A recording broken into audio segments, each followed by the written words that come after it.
കാടയെ വളർത്തുന്നവർ ശ്രദ്ധിക്കേണ്ട ഒരു പ്രധാനമായിട്ടുള്ള കാര്യമാണ്. നമ്മൾ 6-7 മണിയാകുമ്പോൾ പൊതുവെ രാത്രിയാകുമ്പോൾ ഇരുട്ടാവാറുണ്ട്. എന്നാൽ ഈ സമയത്ത് പല ആളുകളും മുട്ട കൊടുക്കാൻ വേണ്ടിയോ അല്ലെങ്കിൽ തീറ്റ കൊടുക്കാൻ വേണ്ടിയോ വെള്ളം കൊടുക്കാൻ വേണ്ടിയൊക്കെ പൊതുവെ കൂട്ടിലേക്ക് ചെല്ലാറുണ്ട്. എന്നാൽ നമ്മൾ ശ്രദ്ധിക്കേണ്ട ഒരു പ്രധാനമായിട്ടുള്ള കാര്യമാണ് ഈ സമയത്ത് പൊതുവെ കൂട്ടിലേക്ക് പോവാതിരിക്കാൻ വേണ്ടി ശ്രദ്ധിക്കുക. 6-7 മണിക്കുള്ളിൽ തന്നെ മുട്ട പൊറുക്കാനുള്ള മുട്ട പൊറുക്കുകയോ വെള്ളം കൊടുക്കുകയോ തീറ്റ കൊടുക്കുകയോ ചെയ്യണം. പിന്നെ രാത്രി പോയി കഴിഞ്ഞാൽ ഒരു പക്ഷേ നമ്മളെ കാട എത്ര പരിചയമുള്ള ആളുകളാണെങ്കിൽ പോലും ഒരു പക്ഷേ രാത്രി നമ്മളെ കണ്ടു കഴിഞ്ഞാൽ അല്ലെങ്കിൽ നമ്മളെ നയൽ കണ്ടു കഴിഞ്ഞാൽ അവർ പേടിക്കാൻ സാധ്യത കൂടുതലാണ്. അങ്ങനെയാണെങ്കിൽ പൊതുവെ മുട്ട കുറയും. അപ്പോൾ നമ്മളെ സംബന്ധിച്ച് ഈ കാട കർഷകനെ സംബന്ധിച്ച് വളരെ നഷ്ടമേറിയ കാര്യമാണ് മുട്ടയുടെ എണ്ണം കുറയുക എന്ന് പറഞ്ഞു കഴിഞ്ഞാൽ. അവർ കിട്ടുന്ന വരുമാനം വലിയ ലാഭത്തിൻ്റെ അളവ് പറ്റ കുറയാൻ സാധ്യതയുണ്ട്. പൊതുവെ നിങ്ങൾ ശ്രദ്ധിക്കേണ്ട കാര്യമാണ് രാത്രി സമയങ്ങളിൽ കൂട്ടിലേക്ക് പോകാതിരിക്കാൻ ശ്രദ്ധിക്കുക.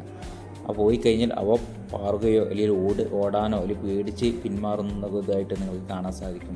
അതുകൊണ്ട് ഒരിക്കലും രാത്രി സമയങ്ങളിൽ കൂട്ടിലേക്ക് പോകാതിരിക്കുക. അതുപോലെ തന്നെ മറ്റ് ജീവജാലങ്ങൾ പൂച്ചയോ അല്ലെങ്കിൽ നായയോ ഒക്കെ കൂട്ടിനടുത്തേക്ക് ചെല്ലുന്നത് പരമാവധി ഒഴിവാക്കാൻ വേണ്ടി നിങ്ങൾ ശ്രമിക്കണം. അവയ്ക്ക് ആ സമയത്ത് പുറത്തേക്കുള്ളൊരു കാഴ്ച ഒഴിവാക്കാൻ വേണ്ടി ഒന്നുകിൽ ഷീറ്റ് ഇടുകയോ അല്ലെങ്കിൽ കൂടിൻ്റെ സീറ്റിലൂടെ എന്തെങ്കിലും കർട്ടൻ വെച്ച് മറക്കുകയോ എന്തായാലും നിങ്ങൾ ചെയ്യണം. അങ്ങനെയാണെങ്കിൽ മാത്രമേ കാട കൃഷി നല്ല രീതിയിൽ ലാഭമായിട്ട് നിങ്ങൾക്ക് മുന്നോട്ട് കൊണ്ടുപോകാൻ വേണ്ടി സാധിക്കുള്ളൂ. അതുകൊണ്ട് നിങ്ങൾ കാടയെ വളർത്തുന്നവർ നല്ല രീതിയിൽ ശ്രദ്ധിക്കണം. ഒരിക്കലും അവ പേടിക്കാനുള്ള അവസരം നിങ്ങൾ ഉണ്ടാക്കി കൊടുക്കരുത്. നമ്മൾ എത്ര രീതിയിലും അല്ലെങ്കിൽ എത്ര നല്ല രീതിയിലും കാടനെ നോക്കുന്ന ആളാണെങ്കിൽ പോലും ആ സമയത്ത് രാത്രി സമയത്ത് കൂട്ടിലേക്ക് പോകരുത്. പോയി കഴിഞ്ഞാൽ അവർ പേടിക്കുകയും നിങ്ങൾക്ക് അതുകൊണ്ട് നഷ്ടമുണ്ടാവുകയും ചെയ്യും. കാടയെ വളർത്തുന്നവർ എല്ലാവരും ഈ കാര്യങ്ങളൊന്ന് ശ്രദ്ധിക്കാൻ നല്ലതായിരിക്കും.